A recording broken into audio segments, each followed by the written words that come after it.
je vais faire quelque chose d'un petit peu différent de ce que je fais habituellement pour donner mes cours.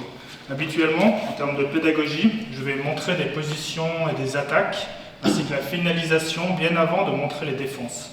La raison est que si les gens ne savent pas encore défendre, vont voir l'intérêt de l'attaque, vont se faire soumettre souvent en sparring, et donc lorsque j'enseigne la défense, ils verront vraiment l'intérêt d'apprendre cela. C'est-à-dire que ça répond à un vrai problème qu'ils ont.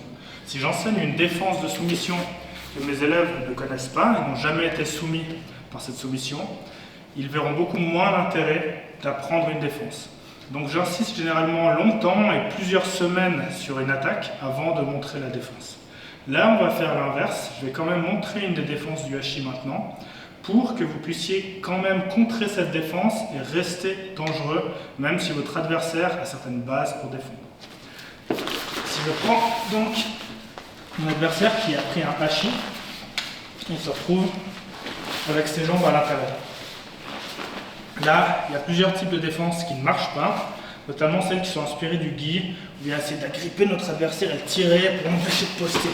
En fait, il n'y a pas besoin de faire beaucoup d'efforts pour casser ces grippes. Ok? C'est une très mauvaise idée, faites pas ça.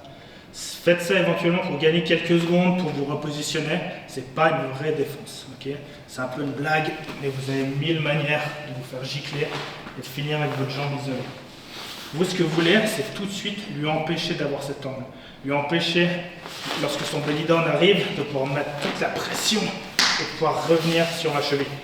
Pour faire ça, la mécanique est assez simple. Je dois enlever cette jambe et ensuite sortir de la position. Ici, pour attirer beaucoup plus loin, il n'a plus de position pour maintenir mes hanches. Donc en fait, il ne peut pas avoir mal. Moi, je vais facilement pouvoir me relever. Sauf qu'en réalité, hachis, c'est une position qui est assez solide. Donc, enlever son pied juste en le poussant par terre, s'il est assez à l'intérieur, assez actif, ça ne marchera pas.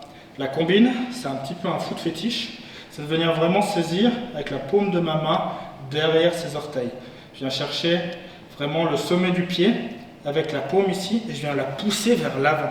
Je viens enlever la pression. Là, la pression est diminuée, donc ça devient beaucoup plus facile de maintenant poser le pied par terre. Donc, je ne viens pas juste pousser ça et pousser contre mes hanches. Je viens vraiment l'enlever, donc réduire sa pression et l'amener par terre. Maintenant, aussi vite que possible, aussi lentement que nécessaire, comme dit le Conseil fédéral, je vais venir poser mes fesses au moins sur sa jambe, idéalement après sa jambe, pour que maintenant il ait perdu sa position de hachis. Maintenant que j'ai ça, je gagne beaucoup de temps. Ça va être très dur pour lui de finir, il va devoir revenir, essayer de compenser. Ok, mais avant ça, moi ici je suis relativement bien. Ce que je veux, c'est continuer à sortir de l'angle jusqu'à ce qu'il n'y ait plus rien, voire monter pour mettre du poids sur une jambe. Donc les chevilles ne marchent pas si j'ai mon poids et que le pied est par terre. Voire simplement rester ici et continuer la bataille pour avoir des grippes intérieures.